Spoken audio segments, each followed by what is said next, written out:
Round of 32-তে আর্জেন্টিনার প্রতিপক্ষ Cape Verde. এই দলটি গ্রুপ পর্ব থেকে যে ধরনের ফুটবল খেলছে সেটা বলে দিচ্ছে এবারে বিশ্বকাপে একটা বড় অঘটন ঘটানোর কোনো দলে যদি সামর্থ্য থাকে সেই দলটি হতে পারে এই আফ্রিকার ছোট্ট দেশ কেপ ভার্দে। কেপ ভার্দে কি এই বিশ্বকাপের সবচেয়ে বড় সারপ্রাইজ প্যাকেজ, নাকি এই বিশ্বকাপের এখন পর্যন্ত অঘটন সবচেয়ে বড় যেটা ঘটতে পারে আর্জেন্টিনাকে বিদায় করা, তাদের সেই সামর্থ্য আছে কিনা সেটা তো সময় বলে দিবে। তবে কেপ ভার্দে এবারে বিশ্বকাপে যেই ফুটবলটা খেলছে সেটা তাদের নিয়ে আশাবাদী হওয়ার মতো অনেকেই আছেন, বিশেষ করে যারা কেপ ভার্দের সমর্থক।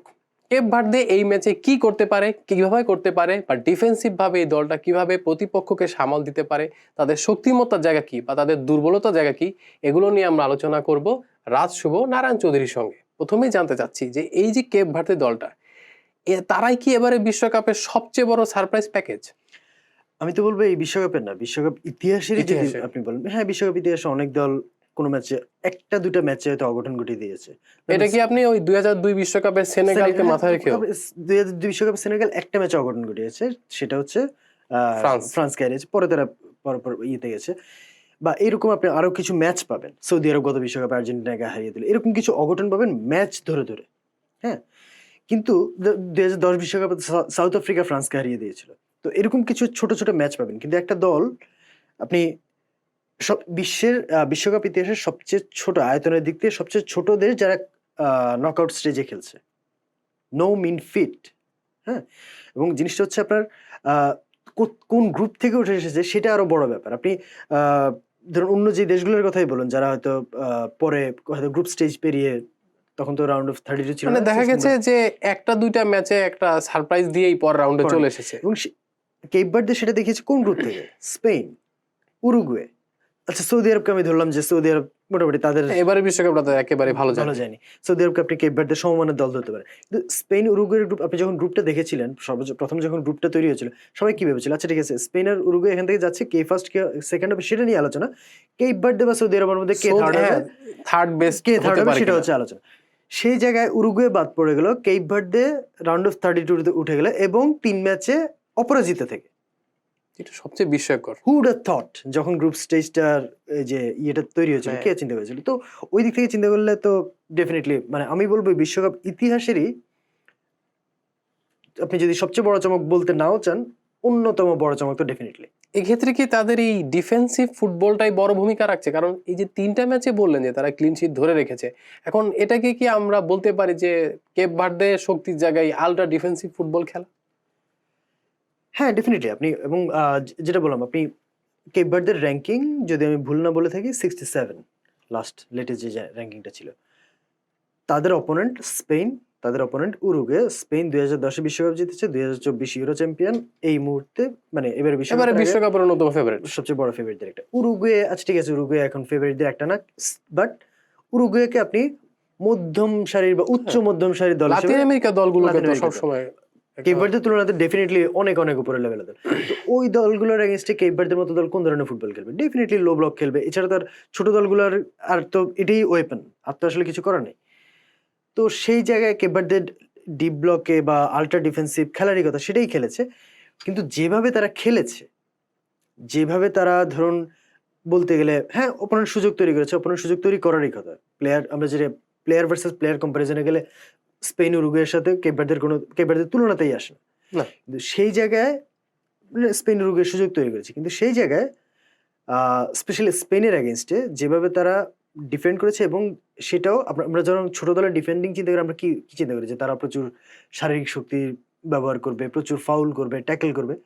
কেপ ভার্দে পুরো ম্যাচে একটা সম্ভবত ফাউল করেছে, তারা ওই ফিজিক্যাল ফুটবলটা খেলে না, একটা সম্ভবত ফাউল করেছিল if I am not wrong. উরুগুয়ের বিপক্ষে কিন্তু তারা আরেকটু অ্যাটাকিং খেলেছে compare to how they played with Spain. আরেকটু অ্যাটাকিং খেলেছে এবং 2টা গোলও করেছে। আপনি বলতে পারেন স্পেনের বিপক্ষে আসলে তাদের খেলাটা দেখে মনে হয়েছিল যে তারা এই ম্যাচটা মূলত পরাজয় এড়াতে চাচ্ছে। হ্যাঁ, বিশ্বকাপে তাদের প্রথম ম্যাচ কিছু একটা করে স্পেনের বিপক্ষে পরাজয় এড়ানোটাই আসলে জয়ের সমান। উরুগুয়ের বিপক্ষে তারা আরেকটু অ্যাটাকিং খেলেছে, 2টা গোলও করেছে। ঠিক আছে, আপনি বলতে পারেন একটা গোল ফার্নান্দো মুসলেরার জঘন্য মিস্টেক। হ্যাঁ, But তার সে- তো একটা 3 ম্যাচেই সব হ্যাঁ, হাস্যকর এবং ভুল করেছে। মিস্টেকের পিছনেও তো মিস্টেক তো অটোমেটিক্যালি হয়ে হ্যাঁ। যায় না, মিস্টেকের পিছনেও তো কিছু রিজন থাকে, গোলকিপার একটা ভুল করবে, ওই জায়গায় নিতেও তো আপনার কিছু অপোনেন্টের skill প্রেশার থাকা লাগে। লাগবে। তো ওইসব দিক থেকে চিন্তা করলে আপনি কেপ ভার্দের ডিফেন্সিভ ফুটবল খেলারই কথা, কিন্তু যেভাবে খেলেছে সেইটা হচ্ছে আপনার ওয়াও করার মতো ফ্যাক্টর আর কি। একটা দেশ যাদের জনসংখ্যায় ঢাকারই অনেক অঞ্চলের থেকে কম, সম্ভবত মিরপুরের সমান বা এরকম কিছু মিরপুর, একটা। মোহাম্মদপুর এই সব এলাকায় কেপ ভার্দের থেকে বেশি জনসংখ্যা, সেই ছোট্ট দেশটা এরকম আপনি যেটা বললেন যে তারা আল্ট্রা ডিফেন্সিভ ফুটবল খেলে, হয়তোবা সেটা অপোনেন্ট দেখে, কিন্তু তারা অ্যাগ্রেসিভ ফুটবল খেলতে পারে। তাহলে আমরা যদি ট্যাকটিক্যালি আলোচনা করতে যাই, তাহলে এই দলটার শক্তিমত্তার জায়গা কোনটা হতে পারে আর্জেন্টিনার মতো একটা দলের বিপক্ষে? আমরা দর্শকদের জন্য আমরা সেই হোয়াইট বোর্ডে আলোচনা করতে পারি। আচ্ছা, আমরা যেটা দেখাতে পারি সেটা হচ্ছে মানে এই দলটা শক্তি ডেফিনেটলি আর্জেন্টিনার মতো দলের বিপক্ষে তারা ওই স্পেনের মতো ফুটবলটাই খেলার কথা, মানে তাই খেলবে। কারণ আর্জেন্টিনার সাথে আপনি যদি অ্যাটাক করতে যান, আপনি স্পেস পেছনে ছেড়ে দিতে হবে। স্পেস পেছনে ছাড়ার মতো আপনার যখন অপোনেন্ট টিমে মেসি আছেন, প্লাস আরো 10 জন, প্রত্যেকেই হচ্ছেন ওয়ার্ল্ডের সেরা স্টারদের মধ্যে আছেন, ওই দলের বিপক্ষে definitely Cape Verde attacking football খেলতে যাওয়ার কোনো রিজন নাই। এই মুহূর্তে শুধু কেপ ভার্দে না, কোনো দলই আর্জেন্টিনার বিপক্ষে ভাবে খেলার সাহস করবে না, অন্তত এখন। হ্যাঁ, তো সেই জায়গায় ডেফিনেটলি ডিফেন্সিভ ফুটবল খেলবে, কিন্তু যেটা আমি বলছিলাম যে ডিফেন্সিভ ফুটবলটা তারা যেভাবে খেলে, আপনি যদি স্পেন ম্যাচ বা উরুগুয়ে ম্যাচটা রিকল করেন, তারা যেভাবে অপোনেন্টের সুযোগটাকে, মানে অপোনেন্টের গোল স্কোরিং অপরচুনিটি একেবারে লিমিট করে দিয়েছে, যেভাবে অপোনেন্টকে আটকে দিয়েছে, ওই জিনিসটা খুব মুগ্ধ করার মতো। এখন জিনিসটা কিভাবে দেখেন, ধরুন আমরা স্পেনের বিপক্ষে ম্যাচটা যদি ধরি, কেপ ভার্দে কি করেছে, কেপ ভার্দে কেন কেপ ভার্দে হলো বা এরকম একটা চমক দেখালো। প্রথম কথা হচ্ছে, তারা আপনি হয়তো কাগজে কলমে দেখবেন যে তাদের স্টার্টিং ফরমেশন 4-1-4-1, হ্যাঁ, কিন্তু ওই যে আমরা ফরমেশন সেটা যেটা বলে যে ফরমেশন হচ্ছে আসলে কাগজে কলমের হিসাব, এটা ম্যাচে এটা যখন হিসাব খেলা পুরোপুরি চলতে থাকে তখন অনেক কিছুই বদলে যায়, অনেক ইকুয়েশন কিছু বদলে যায় এবং ফরমেশনও অটোমেটিকলি চেঞ্জ হয়ে চেঞ্জ থাকে। হয়েছে। যেটা হচ্ছে আপনি দেখবেন যে আজকে আর্জেন্টিনার ক্ষেত্রে এটা বারবার দেখবেন যে স্পেশালি স্পেনের এগেনস্টে যেটা হয়েছিল, যখনই স্পেনের পায়ে বল, এরা অনেকটা 4-5-1 বা এরকম একটা ফরমেশনে চলে গিয়েছিল, হ্যাঁ, এবং সেখানেও হিসাবটা কিরকম আপনার, এবং আচ্ছা এটা একটু বলে নিই যে 4-5-1 বল স্পেনের হাতে, কেপ ভার্দে তখন 4-5-1 পজিশনে, বলটা নিয়ে স্পেন এদিকে চলে এলো, কেপ ভার্দে জাস্ট 5-4-1 করে ফেললো, এবং আরো কম্প্যাক্ট, একেবারে কম্প্যাক্ট। হ্যাঁ, এটা হচ্ছে একেবারে বেসিক হিসাব যে 4-5-1 থেকে 5-4-1, এবং ইভেন আপনার লামিন ইয়ামাল ওই দিন যখন নেমেছিল বা স্পেনের সেকেন্ড হাফের লাস্টের দিকে, তখন এরকম হয়ে গেছিল যে 6-3 বা 6-3-1 বা 6-4 এরকম একটা ফরমেশনে দাঁড়িয়ে গেছিল, হ্যাঁ। তো এটা ডেফিনেটলি স্পেনের বিপক্ষে তাই করার কথা, আজকে আর্জেন্টিনার বিপক্ষে হয়তো এরকমই দেখবেন, কিন্তু এর পেছনেও কিছু ব্যাকরণ আছে। কিরকম সেটা, ধরুন আমরা একটু স্পেনের অ্যাটাকিং সিকোয়েন্সটা যদি চিন্তা করি, স্পেন যেটা করেছিল ডেফিনেটলি তাদের রাইট ব্যাক লেফট ব্যাক উঠে গিয়েছিল, তাদের মিডফিল্ডারের উপরে উঠে গিয়েছিল, বা এরকম একটা পজিশন ধরুন চিন্তা করুন, বা বল ধরুন এই জায়গায় স্পেন বল নিয়ে উঠছে, এরা যেটা করেছে নাম্বার 9-কে সাথে সাথে ধরুন স্পেনের ডিফেন্সিভ মিডফিল্ডার রদ্রির পায়ে বল, সে ঠিক রদ্রির সামনে গিয়ে দাঁড়ানো, নাম্বার 6 এই জায়গায়, আর এই তিনজন যেটা করেছে, এই তিনজন হচ্ছে রদ্রির কাছ থেকে এদিকে যাতে পাসটা না যায় সেই জায়গাটা ব্লক করে দিয়েছে। আপনি এখন ধরুন এইভাবে যদি ম্যান টু ম্যান মার্ক করে রাখে, বা ধরুন রদ্রির এই বল থাকার সময় এদিকে হয়তো প্লেয়ারটা জায়গা নিয়ে রয়েছে, বোঝা যাচ্ছে যে রদ্রি এদিকে পাস দিবে, সেক্ষেত্রে ওরা যেটা করেছে সে এইখানে এই প্লেয়ারটারে মাঝখানে যে প্লেয়ারগুলো তাদেরকে ব্লক করে দিয়েছে। তাতে কি হলো, আপনি ওই একটা প্লেয়ার একেবারে উইংয়ে ছড়িয়ে দেওয়া ছাড়া আর কোনো উপায় নেই আপনার। তারা বারবার যেটা করেছে যে পেদ্রি, তারপর ধরুন আপনার ফাবিয়ান রুইস, এদের কাছে বল যাতে না যায় সেই জিনিসটা এনশিওর করেছে মিডফিল্ডে। মানে এখান থেকে স্পেনের বিল্ড আপের শুরুতে স্পেন একটাই রাস্তা রেখেছে স্পেনের জন্য, সেটা হচ্ছে বলটা কোনো একটা উইংয়ে দিয়ে দেওয়া। ফাইন, স্পেন ধরুন উইংয়ে দিল, এরপর যেটা করেছে ওরা যেটা করেছে আপনার এইখানে নাম্বার 6 সে জাস্ট নিচে নেমে গেল, এবং এটা একটা সে স্পেনের উইঙ্গার ধরুন এখানে রাইট ব্যাক, তার সঙ্গে বল সাইড যেটা বল সাইড, আমরা ধরুন বল এই সাইডে, সো বল সাইডে একটা ওভারলোড কিরকম, সে বল এর পাশে এর কাছে, তখন যেটা করেছে ওরা সে এখানে কোনো একজনকে ছেড়ে দিয়ে এদিকে আরো মানে স্পেস একেবারে ক্লোজ করে দিয়েছে। তাতে যেটা হলো আপনার স্পেনের জন্য আলটিমেটলি যেটা হয়েছে, স্পেন এই প্লেয়ারটা তখন ধরুন তার আর এদিকে বল পাস নেওয়ার কোনো জায়গা নেই, তার জন্য একটা অপশন রয়ে গেল যে আরো পেছনে সরে যাও, এই প্লেয়ারটা আরো হয়তো পেছনে সরে যাও, পেছনে সরে যাওয়া ছাড়া ভেতরে ওরা ঢোকার খুব একটা জায়গা রাখেনি। আপনি স্পেন ম্যাচটা যদি রিকল করে দেখেন, স্পেন এই যে এরকম একটা ফরমেশন দাঁড়িয়ে গিয়েছিল, একটা খোলের মতো, হ্যাঁ খোলের মতো, এবং স্পেন হচ্ছে এই এই এই মানে এইভাবেই বলটা শুধু অনেকক্ষণ এইভাবেই ঘুরেছে শুধু, হ্যাঁ। ওরা যেটা করেছে জাস্ট যখনই বল সাইড বক্সের আশেপাশে তো একরকম ব্লকড হয়ে গেছে। এবং আপনার যদি স্পেনের ম্যাচটা রিকল করেন, স্পেনের সবচেয়ে বলতে গেলে সবচেয়ে বড় অ্যাটাকিং আউটলেট ছিল হচ্ছে তাদের লেফট ব্যাক কুকুরেয়া, এবং ওইখানে পেদ্রির মতো কেউ একজন ছিলেন বলে পেদ্রি হয়তো তাকে একটা লব পাস দিয়েছেন কুকুরেয়ার দিকে, কুকুরেয়া হয়তো এখান থেকে দুই একবার চান্স ক্রিয়েট করার চেষ্টা করেছিলেন, বাট সেটাও খুব কম হয়েছে। ওই ম্যাচে আমরা কিন্তু দেখেছি যে কুকুরেলা কিন্তু সেরকম মানে যে এরকম ভাবে যে রানগুলো তিনি করেন লেফট সাইড থেকে, ওই দিন কিন্তু সেটা বাধাগ্রস্ত হয়েছে এই ডিফেন্সটার কারণে। যখনই তিনি দৌড়াচ্ছিলেন তার সঙ্গে একজন ডিফেন্ডার নেমে আসছিলেন, এবং অন্যজন দেখবেন যে এই জায়গায় একটা মানে জায়গা বক্সে আপনার 5 জন 6 জন একটা একেবারে একটা রেখা তৈরি করে, যাতে মানে আপনি এখান থেকে ক্রস দিবেন, ক্রস দিয়ে কাকে দিবেন সেই জায়গায় মানে মানে অপোনেন্টের যদি 5 জন ডিফেন্ডার দাঁড়ানো থাকে, আপনার প্লেয়ার কয়জন যাবে? 2 জন 3 জন, 5 জন ভার্সেস 3 জন, ডেফিনেটলি ক্রসটা ওদের প্লেয়ারের নিউমেরিক্যালি ওরা আগায় থাকছে, তো ওদের প্লেয়ারে এটা ক্রস করে বের করে দেওয়ার একটা, বলটাকে দূরে পাঠিয়ে দেওয়ার একটা প্রবাবিলিটি বেশি থাকে, এবং স্পেনে তো সেই অর্থে ক্রস করার মতো লোকও নাই বক্সে, হ্যাঁ। তো ওই জায়গাটা একটা প্রবলেম ছিল। আর আপনার নাম্বার 6 এর কথা যেটা বললাম, নাম্বার 6 প্লেয়ারটা এ হচ্ছে আপনার লেনিনি। এই প্রসঙ্গে আমি আসতে যাচ্ছিলাম যে মেসিকে আটকানোর জন্য তিনি কতটা গুরুত্বপূর্ণ হতে পারেন কেপ ভার্দের জন্য। আচ্ছা, মেসিকে আটকানোর ক্ষেত্রে আপনার যেটা বললাম যে লেনিনির রোলটা হচ্ছে অনেকটা আমরা অ্যাটাকের ক্ষেত্রে বলি না যে অ্যাটাকে একজন প্লেয়ার ফ্রি রোল থাকে, হ্যাঁ, লেনিনি অনেকটা আপনি ফ্রি রোল বলবো না, জিনিসটা হচ্ছে তার জন্য কোনো ফিক্সড পজিশন নেই। যখন মানে তিনি হচ্ছেন ওই প্লেয়ারটা, একটা গ্লু, যে হচ্ছেন মানে ডিফেন্সের শেপটা, কেভারদের ডিফেন্সের শেপটা কি হবে সেটা ঠিক করে দেয় লেনিনির পজিশন। কিরকম?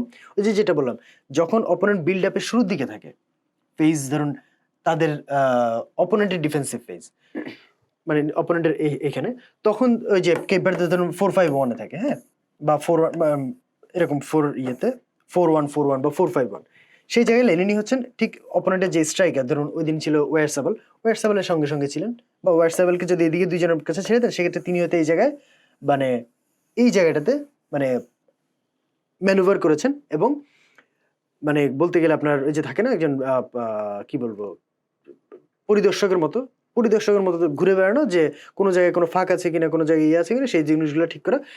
যখন অপোনেন্ট ধরুন আরেকটু উপরে উঠে গেছে, তখন তিনি জাস্ট মানে যে কোনো এক পাশে যেখানে খালি আছে এই 2-3 ডিফেন্ডারের মাঝখানে কোনো এক জায়গায় নেমে 5 জনের একটা ডিফেন্স লাইন তৈরি করে ফেলেছে। ওই সংযোগটা হচ্ছেন লেনিনি করছে। এখন আপনি যদি মেসির কথা বলেন, আজকে মেসির ক্ষেত্রে অবশ্য আমার মনে হয় লেনিনির চেয়ে ইম্পর্টেন্ট হবে হচ্ছে এদের এই প্লেয়ারগুলা। মেসি তো ডেফিনেটলি যদি মেসির পজিশন কি হয় সেটাও একটা বড় ব্যাপার হবে আজকে।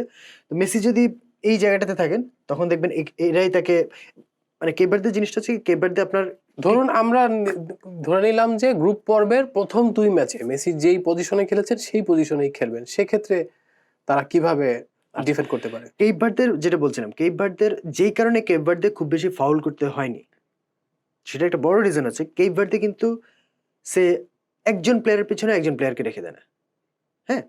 আপনি হ্যাঁ সিচুয়েশন অনুযায়ী যে যার সাথে আছে সে তাকে কি বলবো ম্যান মার্কিং না, সিচুয়েশন অনুযায়ী যেই প্লেয়ারটা যার পাশে আছে সে তাকে ডিফেন্ড করবে, এরকম একটা ব্যাপার। তো মেসি এখন এখানে যদি মেসি ধরুন আমরা এখানে 10 নম্বর মেসি ধরুন এখানে, তখন হচ্ছে এই যে এই প্লেয়াররা তাকে আটকে রাখবে। মেসি ধরুন এখানে, তখন হচ্ছে এই প্লেয়াররা তাকে ঘিরে ধরবে। সো কোনো একজন প্লেয়ার নেই যে মেসিকে সারাক্ষণ মার্ক করবে। মেসি যেখানে থাকবেন তার আশেপাশে যে প্লেয়াররা থাকবেন তারা তাকে মার্ক করবেন। এবং ওই যে কেবারদের যে জিনিসটার কথা বারবার বলছিলাম, কেবারদের হচ্ছে বল সাইডে ওভারলোড করে রাখে, ডিফেন্সিভ ওভারলোড আমরা যেটা বলি, যে আপনার ধরুন বলটা এই পাশে থাকলে ওরা তখন এই পাশে প্লেয়ার বাড়িয়ে দেবে, ঠিক আছে। এই পাশে যদি অপোনেন্টের একজন উইঙ্গার থাকেও, সেই পর্যন্ত বল পাঠাতে গেলে তো লম্বা পাস পাঠাতে হবে, বলটা যেতে যেতে অনেক সময় যাবে, ততক্ষণে ওরা আবার ডিফেন্সিভ ফরমেশন শেপটা আবার চেঞ্জ করে নেবে। তো এই যে এই ডিফেন্সিভ শেপটা, এই যে ক্রমাগত চেঞ্জ, এইটা একটা বড় রিজন যে তাদেরকে বিট করাটা, তাদের বিপক্ষে সুযোগ তৈরি করাটা খুব টাফ হয়েছে। এবং আরেকটা জিনিস, স্পেনের বিপক্ষে এটা আমি সম্ভবত স্পেনের কোনো একজন প্লেয়ার পরে বিরক্তিও প্রকাশ করেছিলেন। সে যেটা কেইবারদের খুব দারুণ কাজ করেছে, যেটা হচ্ছে সে যখন প্রতিপক্ষ বিরক্তি, কিন্তু এটা আপনার প্রশংসা। হ্যাঁ, প্রতিপক্ষ আপনাকে বিরক্ত করে মানে আপনি আসলে খুব ভালো খেলেছেন। সাধারণত যেই দলগুলো ডিপ ব্লকে খেলে তারা সে ডিপ ব্লকে আছে, অপোনেন্ট তখন কি করে, স্পেন বা আর্জেন্টিনার মতো দলগুলো তখন যেটা করে, ঠিক আছে বলটা এখানে এনে সে এর কাছে বল, এই বলটা এখানে এনে আবার এখান থেকে এদিকে কারো পায়ে দিয়ে দিল, কেন? যাতে অপোনেন্টের এই প্লেয়ারটা তখন বলের সাথে সাথে এদিকে চলে যায়, এদিকে চলে যায়, তখন হয়তো অন্য কেউ একজন এদিকে ঢুকে গেলেন, ওই যে ওই এখান দিয়ে একটা জায়গা তৈরি করানো, মানে লুর করা যেটাকে বলে, বা ট্র্যাপ তৈরি করা, যে অপোনেন্টকে আরেকটু বের করে আনা, যাতে এই জায়গায় একটু জায়গা তৈরি হয়। কেপ ভার্দে ম্যাচে স্পেন অনেকবার সেই চেষ্টাটা করেছে। ওই যে আমরা একটু আগে দেখালাম না যে স্পেনের একটা খোলের মতো একটা ফরমেশন তৈরি হয়ে গেছিল অপোনেন্টের বক্সের সামনে, স্পেন বারবার এরকম এরকম পাস দিচ্ছে, চেষ্টা করেছে যাতে কেপ ভার্দের প্লেয়াররা বেরিয়ে আসে, অন্তত দুই একজন বেরিয়ে আসে, কেপ ভার্দে বের হয়নি। তারাও নাছোড়বান্ধা। কেপ ভার্দে খুব কম, এবং এখানে কিন্তু তাদের যে ডিফেন্সের ডিসিপ্লিনটা কিন্তু প্রশংসা দাবিদার। এক্স্যাক্টলি এই জায়গায় আপনার কেপ ভার্দের কোচ পেদ্রো লেইতাও, যার ডাকনাম বুবিস্তা, বুবিস্তার একটা দারুণ অবদান বলতে পারেন। অবদানটা কিরকম, আমরা আর্জেন্টিনার ক্ষেত্রে বলি না যে আর্জেন্টিনার প্লেয়ারদের ড্রেসিং রুমে একটা দারুণ বন্ধুত্বপূর্ণ একটা পরিবেশ। লেইতাও দায়িত্ব নেওয়ার পর তিনি এটা ঠিকই করেছিলেন যে আমার দল ডিফেন্সিভ ফুটবল খেলবে, কারণ আমার দলের ওই রকম মানে অ্যাটাকিং ফুটবল খেলার জন্য তো খুব ক্রিয়েটিভ ট্যালেন্টেড প্লেয়ার লাগে। আপনি ডিফেন্সিভ ফুটবল খেলতে কিন্তু আপনার জাস্ট বেসিকটা, আপনার পজিশনিং এবং টাইমিং এর সেন্সটা খুব ভালো হলে, আপনার বল পায়ে যে আপনার খুব মানে অসাধারণ প্লেয়ার হতে হবে তা না। ডিফেন্সিভ ফুটবল খেলার জন্য বল পায়ে, অ্যাটাকিং ফুটবল খেলার জন্য বল পায়ে অসাধারণ প্লেয়ার হতে হয়। তো কেপ ভার্দের মতো দল, যেহেতু তাদের র্যাঙ্কিং 67, ডেফিনেটলি তারা বল পায়ে অসাধারণ প্লেয়ার তাদের খুব বেশি থাকার কথা না, রিসোর্সেরও একটা লিমিটেশন হ্যাঁ। আছে। তিনি যে এই কারণে ঠিক করেছেন তার দল ডিফেন্সিভ ফুটবল খেলবে, পরে কাউন্টার অ্যাটাক উঠবে, হ্যাঁ। এবং তিনি মেক শিওর করেছেন তার ড্রেসিং রুমে কোনো ধরনের কোনো ইগো থাকতে পারবে না, each one for every one, team game. Team game. ওই জিনিসটা আপনি ইয়েতে দেখবেন। সে এটা কিরকম, ধরুন এখানে অপোনেন্টের এদিকে কোনো একটা প্লেয়ারের কাছে বল, এই প্লেয়ারটা এদিকে ছুটে গেল, সাথে সাথে দেখবেন এরা সবাই এরকম জায়গা নিয়ে নিচ্ছে, সে এই প্লেয়ারটা হয়তো এখানে নিচে নেমে আসছে, কারণ তাকে দৌড়াতে হচ্ছে, এই ধরুন 20 নম্বর প্লেয়ারটাকে দৌড়াতে হচ্ছে, তার এখানে যেহেতু দৌড়াচ্ছে তিনি তো এই জায়গাটা ছেড়ে দিয়ে যাচ্ছেন, অন্য কেউ একজন সেটা এসে কাভার করছে, সেটা এসে কাভার করে। এখন এরা যখন এদিকে নিচে নেমে আসছে, মানে এদিকে সরে আসছে ডান সাইডে, তখন ডেফিনেটলি এই জায়গায় একটা গ্যাপ তৈরি হচ্ছে, ওই গ্যাপটা পূরণ করার জন্য এদিক থেকে আবার কেউ একজন নিচে নেমে আসবেন। এই কম্বিনেশন, এটা বেসিক, খুবই ফুটবলের বেসিক ব্যাপার, কিন্তু এই কম্বিনেশনটা কে কত ভালো করতে পারে তার উপর ডিপেন্ড করা হচ্ছে আপনার ডিফেন্সিভ ফরমেশন বা ডিফেন্সিভ শেপটা কতটা ভালো থাকবে। এটার জন্য হচ্ছে আপনার ড্রেসিং রুমে ওই যে বন্ধুত্বপূর্ণ ভ্রাতৃত্বপূর্ণ পরিবেশটা খুব, বন্ডিংটা খুব জরুরি, একজন আরেকজনের সাথে কমিউনিকেশনটা খুব জরুরি। আপনার কিছু কি হয়তো গোপন সংকেত থাকে যেটা হয়তো, হ্যাঁ, মানে অনেক সময় হয় যে এই বন্ডিং গুলো খুব ভালো হলে মাঠে একটা চোখের ইশারার মধ্যে পজিশন গুলো এক্স্যাক্টলি, যেটা আমরা আর্জেন্টিনার ক্ষেত্রে অ্যাটাকিং শেপের ক্ষেত্রে বলি যে আর্জেন্টিনা, কেপ ভার্দে সেই জিনিসটা ডিফেন্সিভ শেপের ক্ষেত্রে। তো ওই জিনিসটা আপনার একটা বড় অ্যাসেট। এবং যখন আপনি নকআউট ম্যাচে খেলছেন, আপনি জানেন যে 90 মিনিট 120 মিনিট পার করতে পারলে tie breaker. So definitely defensive শেপে খেলার দলগুলোর জন্য আমি তো বলবো যে আর্জেন্টিনা ভয় পাও, কারণ আমি এটাই বলতে চাচ্ছিলাম আমাদের দর্শকদেরকে যে যেভাবে কেপ ভার্দের আমরা প্রশংসা করছি, তাতে আর্জেন্টিনার সমর্থকরা এটা ভেবে নিতে পারেন যে আমাদের মূল সুর হচ্ছে ভয় পাও আর্জেন্টিনা, ভয় পাও। তবে আর্জেন্টিনার ভয়ের কারণ নেই যদি তারা এই ডিফেন্স ভেদ করতে পারেন। না, এখন এখানে জিনিসটা কি, মানে ম্যাচ তো আসলে ঠিক হয়ে যায় কিছু মোমেন্টে। আপনি দেখবেন কোচরা সবসময় সিচুয়েশন বলেন, তারা কিন্তু ওই যে শেপ 4-2-3-1 4-1-1 এইসব নিয়ে কথা বলেন, তারা সিচুয়েশনের কথা বলেন। সিচুয়েশন যেমন একটুখানি আপনাকে থামাচ্ছি, সিচুয়েশনের কথা বলেন, এই কেপ ভার্দের কাছাকাছি দলে তো ডিয়ার কঙ্গো, আমরা ইংল্যান্ডের বিপক্ষে দেখলাম যে তারা একটি গোল শুরুতেই পেয়ে গেল, একেবারে লো ব্লক ফুটবল, কোনো অ্যাটাক নাই, 75 মিনিট পর্যন্ত তারা আটকে রেখেছিল। এখন কেপ ভার্দের মতো একটা দল, আপনি যেরকম একটা ডিসিপ্লিন ডিফেন্সিভ লাইন দেখাচ্ছেন, তারা যদি ঘটনাক্রমে শুরুতে একটা গোল পেয়ে যায়, তারা কি তাহলে আরো বেশি ডিফেন্সিভ অ্যাপ্রোচে আটকাতে চাইবে? একটা গোল পেয়ে যাওয়া মানে তো তার জন্য লারে লাপ্পা, মানে আপনি এমনিতেই 0-0তেই আপনি প্রচন্ড রকম ডিফেন্সিভ খেলছেন, আপনি একটা গোল 10 জনই ডিফেন্সে। একটা গোল পেয়ে যাওয়া মানে অপোনেন্টের তখন মানে স্পেশালি যারা এগিয়ে থাকা অপোনেন্ট ইংল্যান্ড, আর্জেন্টিনা, স্পেন, এদের জন্য তো তখন আরো প্রেশার যে আমার শুধু ড্র করলে হবে না, আমার এখান থেকে জিতে বেরিয়ে আসতে হবে, কারণ নকআউট ম্যাচে টাই ব্রেকারে যাওয়া এটা তো ছোট দলের জন্য সুবিধা। স্পেশালি ভজিনিয়া আছেন হ্যাঁ, গোলকিপার। এবং সবচেয়ে বড় কথা তাদের তো হারানোর কিছু না, সে যদি টাই ব্রেকার পর্যন্ত যায়, সেখানে যদি বাদও যায়, সেটাই তার জন্য অনেক বড় অ্যাচিভমেন্ট। সে যে নকআউট স্টেজে এসেছে, এটাই তার জন্য বড় অ্যাচিভমেন্ট। তাদের বিশ্বকাপ বড় দলগুলোর হচ্ছে সবকিছু হারানোর, এভরিথিং টু লুজ, এদের হচ্ছে nothing to lose, everything to gain. তো ডেফিনেটলি একটা গোল পেয়ে যাওয়া মানে এরা আরো ডিফেন্সিভ যাবে এবং মানে আর্জেন্টিনা একেবারে জায়গায় দিতে চাবেন। হ্যাঁ, এখন আর্জেন্টিনার সুবিধাটা কোন জায়গায়, সেটা হচ্ছে ধরুন ওই দিন স্পেনের বিপক্ষে যদি চিন্তা, উরুগুয়েটা আমি হিসাবে রাখছি না কেন, কারণ উরুগুয়ে ঠিক স্পেন বা আর্জেন্টিনার মতো বল পায় অতটা ডমিনেন্ট না। উরুগুয়ে একটু ফিজিক্যাল, উরুগুয়ে একটু ভার্টিক্যাল ফুটবল খেলে, আর্জেন্টিনা বা স্পেন হয়তো একটু হরাইজন্টাল ফুটবল খেলতে জানে। স্পেনের উদাহরণটা এই কারণে বারবার আসছে, আর্জেন্টিনার সাথে তুলনায় স্পেনই এখন সম্ভবত ইন্টারন্যাশনাল টিমগুলোর মধ্যে সবচেয়ে কাছাকাছি ম্যাচ করে। ওই দিন যে স্পেন যে জায়গায় কিছু কিছু জায়গায় সিচুয়েশনের কথা বলছিলাম, সিচুয়েশন কোন জায়গায় ধরা গেছে, সে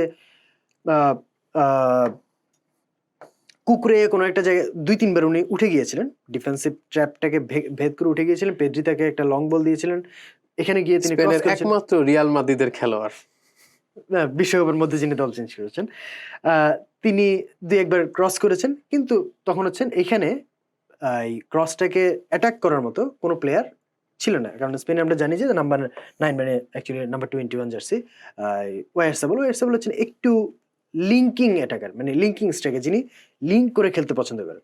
তো ওই জায়গায় কেউ ছিল না, প্লাস আপনি যদি 4-5 জনের এগেইনস্টে একজন থাকে, তখন তো ডেফিনেটলি ক্রসে আসলে খুব বেশি সুযোগ থাকে না। এরপর ধরুন 2-1 বার যে সুযোগ পেয়েছিল ফেরান তোরেস একবার তিনি খুব দারুণ সুযোগে বক্সে মানে পোস্টে মেরেছেন এরকম, বা লাস্ট পাসটা হয়তো ঠিকঠাক হয়নি। এই জায়গায় হচ্ছে আর্জেন্টিনার হয়তো একটু সুযোগ বলতে পারেন, বা আর্জেন্টিনার সতর্ক থাকা যে এই জিনিসটা ঠিক করতে পারে। এখন হ্যাঁ, আপনি যদি বলেন যে আর্জেন্টিনা কিভাবে এই ডিফেন্সকে ভাঙতে পারে, একটা হচ্ছে রোটেশন কিরকম, আপনি স্পেনের ক্ষেত্রে আমি যেটা বলছিলাম যে সে এরকম যে স্পেনে একটা খোলের মতো শেপ তৈরি হয়ে গেছিল, হ্যাঁ, শেপ তৈরি হবে অবভিয়াসলি আপনার ডিফেন্সিভ টিমের সাথে, এরকম খোলের মতো শেপ তৈরি হওয়াটাই স্বাভাবিক। আমরা পেপ গার্দিওলার বার্সেলোনার ক্ষেত্রে দেখেছি এরকম, বা স্পেনের জাভি ইনিয়েস্তাদের স্পেনের ক্ষেত্রে এরকম দেখেছি। কিন্তু ওই জায়গায় ডিফারেন্স তৈরি করার ফ্যাক্টরটা হয়ে যায় রোটেশন, যেটা আপনি জার্মানি কুরাসাও ম্যাচটা যদি রিকল করেন, কুরাসাও যদিও কেপ ভার্দের মতো অত ডিফেন্সিভ খেলেনি, বাট স্টিল জার্মানি যে জায়গায় খুব দারুণ কাজ করেছিল সেদিন, যেই কারণে তারা 7টা গোল পেয়েছে, quick rotation, one touch pass, যেটা আপনি আর্জেন্টিনার ক্ষেত্রে অনেক বেশি খেয়াল করবেন। সে একে ওয়ান টাচেই পাস দিয়ে এইখানে ঢুকে গেল, তখন এই প্লেয়ারটা যখন এখানে, সাথে সাথে এই প্লেয়ারটা হয়তো এখানে চলে এলো, একটা ট্রায়াঙ্গেল তৈরি হয়ে যাচ্ছে। তখন এই প্লেয়ারটা যদি এদিকে 18 নম্বর যদি 6 নম্বরের দিকে যায়, 8 নম্বর এখানে খালি হয়ে যায়, বা এদিকে যদি যায় তখন 6 নম্বরের দিকে খালি হয়ে যায়, এবং কন্টিনিউয়াস মুভমেন্ট। হ্যাঁ, এই রোটেশনটা হচ্ছে অনেক বড় একটা অ্যাসেট হয়ে যায়। আরেকটা হচ্ছে কুইক পাসিং। স্পেন দেখা গেছে, স্পেনের ক্ষেত্রে লামিন ইয়ামাল এবং নিকো উইলিয়ামস না থাকলে যেটা হয় যে স্পেন প্রত্যেকে বলটা তাদের পায়ে পেতে চায়, আর্জেন্টিনার ক্ষেত্রে একটু স্লো হয়ে যায়। আর্জেন্টিনার ক্ষেত্রে ওই জিনিসটা খুব কুইক পাসিং, মানে বল পায়ে পেলে দ্রুত 10 থেকে 20 সেকেন্ডের মধ্যেই ওই জিনিসটা, এই জিনিসগুলো হচ্ছে ইম্পর্টেন্ট হয়ে যাবে আর কি। সেক্ষেত্রে আমরা কি দর্শকদের বলতে পারি যে আর্জেন্টিনা আসলেই ভয় পাও আর্জেন্টিনা, কারণ কেপ ভার্দে আমরা যেই আলোচনাটা করলাম, রাজশুভ নারায়ণ চৌধুরী আমাদেরকে যেভাবে দেখালেন ট্যাকটিক্যাল ভাবে, যে কেপ ভার্দের দলটা ওই প্রথাগত দলগুলো যেভাবে ডিফেন্স করে একদম লো ব্লকে নেমে 10 জন নিয়ে, সেটা করে না, এবং তারা ফিজিক্যাল ফুটবলও খেলে না। এরকম একটা দলের পক্ষে বড় কিছু করা বড় মঞ্চে অবশ্যই সম্ভব। আর বিশেষ করে একটা দলের যখন হারানোর কিছুই থাকে না, নকআউট পর্বে চলে আসাটাই তাদের কাছে চূড়ান্ত অর্জন। এই সমস্ত ক্ষেত্রে কিন্তু একটি দল ভয়ঙ্কর হয়ে উঠতে পারে।